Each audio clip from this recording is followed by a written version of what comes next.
مانے طالب علمی میں شادی کر سکتے ہیں اگر مالی لحاظ سے ٹھیک ہوں. آپ خود سوچو, اگر آپ مالی لحاظ سے ٹھیک ہو, آپ کو رشتہ بھی مل رہا ہے, طالب علمی کے دور میں اگر آپ شادی نہیں کرو گے, بعد میں لوگوں کو شادی کی ترغیب کیسے دو گے؟ آپ شریعت کیسے بتاؤ گے؟ جب آپ شریعت بتاؤ گے کہ نبی نے فرمایا یا معشر الشباب من استطاع منکم الباءۃ, حدیث میں آتا ہے کہ جو نکاح کی طاقت رکھتا ہے وہ نکاح کر لے. جب آپ یہ حدیث سناؤ گے تو لوگ آپ سے پوچھیں گے اچھا جب آپ میں نکاح کی طاقت تھی آپ نے کر لیا تھا یا دورہ تک ڈیلے کیا تھا؟ آپ کہو گے ڈیلے کیا تھا. کہا پھر ہم بھی ڈیلے کر رہے ہیں, پھر آپ یہ زیادہ ہمارے ساتھ فنٹر بننے کی ضرورت نہیں ہے. تو جب خود عمل نہیں کر رہے تو دوسروں کو کیسے عمل کراؤ گے؟ دیکھو میں اس کی ایک مثال دیتا ہوں. ہمارے ہاں طلبہ کیا کرتے ہیں, قرآن و سنت پڑھتے ہیں اس نیت سے کہ ہمیں قرآن سمجھ میں آ جائے, حدیث سمجھ میں آ جائے. بھائی عمل کی نیت سے پڑھو. اسلام کو فائدہ جب ہوگا جب آپ عمل کرو گے. آسان مثال دیتا ہوں, حدیث میں آتا ہے وہ شخص جو پیٹ بھر کے کھائے اس کا پڑوسی بھوکا سوئے وہ مومن نہیں ہے. اب طالب علم کے سامنے جب یہ حدیث آئے گی نا تو طالب علم کیا کرے گا؟ جامع رشید کا طالب علم اس حدیث کی پہلے عربی عبارت پڑھے گا. پہلے کیا پڑھے گا؟ عربی عبارت کہ بھئی یہ زبر ہے, یہ زیر ہے, یہ پیش ہے. پھر دیکھے گا نحو کے لحاظ سے مبتدا کہاں ہے, خبر کہاں ہے, حال ذوالحال کدھر ہے, جار مجرور کدھر ہے, اس لحاظ سے حل کرے گا. پھر اس کی سند کی تحقیق کرے گا, پھر دیکھے گا کن کن کتابوں میں یہ حدیث ہے, پھر اس پہ پورا لیکچر تیار کرے گا. ان تمام باتوں میں سے کسی بات کا پڑوسی کو ٹکے گا بھی فائدہ نہیں ہے. نہیں آئی میرا خیال ہے بات؟ حدیث کا مطلب ہے کہ جو پیٹ بھر کے کھائے پڑوسی بھوکا سوئے وہ مومن نہیں ہے. اب طالب علم کیا کرتا ہے جامع رشید کا, وہ تمام چیزوں پہ تحقیق, پھر وہ یہ بھی دیکھے گا کہ یہاں جو حدیث میں آتا ہے وہ مومن نہیں ہے, اس سے کیا کامل درجے کا مومن نہیں ہے یا کافر ہو جائے گا, یہ بھی تحقیق کرے گا. نہیں بھئی یہ تو کفر دون کفرین ہے, اس کا مطلب ہے کہ کفر کے قریب پہنچ جائے گا, نکاح نہیں ٹوٹتا اس کا, اتنا بڑا کافر نہیں ہو جاتا وہ. ساری تحقیقات پورا لیکچر تیار کرے گا. ان تمام باتوں میں کسی بات کا پڑوسی کو ٹکے کا فائدہ نہیں ہے. پڑوسی حدیث کا جو منشا ہے نا, حدیث کا جو مقصد ہے وہ یہ نہیں ہے کہ آپ کو یہ پتا ہو حال ذوالحال جار مجرور صفت موصوف سند کیسی ہے. حدیث کا مقصد ہے پڑوسی بھوکے نہ سوئے. تو ایک پینڈو دیہاتی آدمی جب یہ حدیث سنے گا جس کو نہ سند کا پتا, نہ یہ پتا کہ حدیث کے راوی کون ہے, نہ یہ پتا کہ یہاں کافر ہونا مراد ہے یا کامل درجے کا, وہ جا کے کیا کرے گا, اچھا یار پڑوسی کو روٹی کھلا دے گا. تو حدیث کا مقصد جو ہے وہ حاصل کر دے گا وہ جاہل آدمی.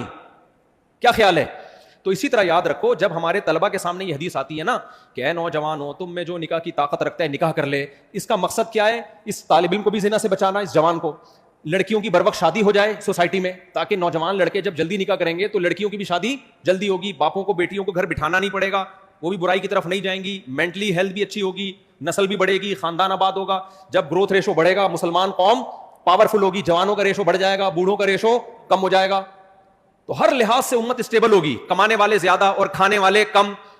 آپ نے کیا کیا, ایک عامی آدمی کو جب ہم یہ حدیث سناتے ہیں, وہ غریب آدمی رکشا چلاتا ہوگا وہ اپنے بیٹے کی شادی کر دیتا ہے کہ کوئی بات نہیں, اس کو وہ فائدے حاصل ہو جاتے ہیں, ان کی بچیاں بھی نبڑ جاتی ہیں ان کے خاندانوں کی.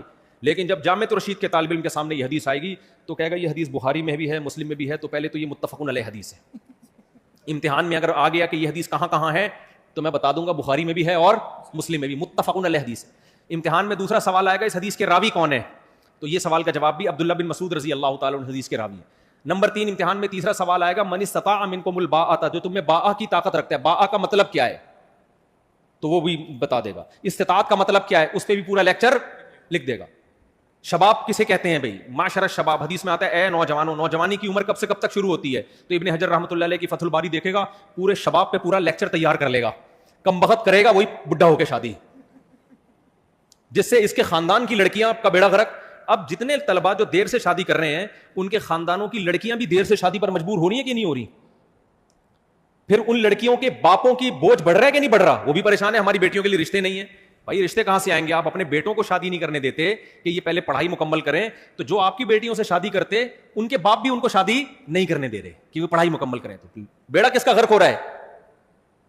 لڑکیوں کا بیڑا غرق ہو رہا ہے, اور آپ کا بھی ہو رہا ہے جو برائیاں پھیل رہی ہیں.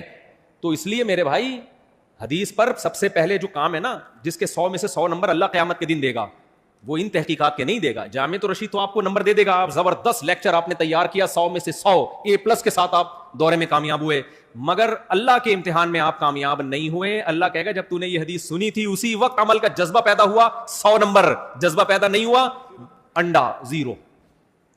جیسے پڑوسیوں کے حقوق سن کے پوری تحقیق کر لی, حقوق نہیں دیے, اللہ کے امتحان میں کیا ہو 0. اس لیے عمل کو پہلے فوکس کیا کرو.